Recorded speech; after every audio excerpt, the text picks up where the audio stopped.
Now the factory Recaros for an SS 1LE and a ZL1 hold you in perfectly for daily driving and mountain roads, but we wanted a little bit more. And just like that, we have our racing seats already installed in the car. We have our OMP HTER seats as well as our Sparco 6-point saloon harnesses. This setup is going to keep us planted when we go to take our car to the track. This is really going to allow us to focus on the driving aspect instead of worrying about trying to brace ourselves against the steering wheel. Now, let's go ahead and dive into the install and stay tuned to the very end because I'm going to give my own recommendation on how I'm going to use these seats in the future, and then also the total weight reduction that we experienced when we installed this as well.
Weight reduction on these seats is roughly 30 pounds, which is relatively significant. You might be thinking it's more, but the planted mounts themselves are actually pretty heavy, and there's a reason for them being that way. You want to have something nice and solid that's holding you to this car. And if you guys are interested in picking up the same exact setup, I'm going to link everything down in the description below, both the planted seat mounts and side mounts, as well as these harnesses and seats.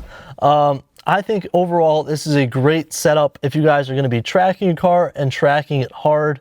As far as daily use, I'm going to be going with my stock Recaros and switching out to our racing seats when we go to the track. It's only a 30-minute process, so I think that's the best of both worlds. Where I won't have to climb in and out of the car every time and try to buckle up. I'll have my stock Recaros with the air-conditioned seat mod that we did just the other week.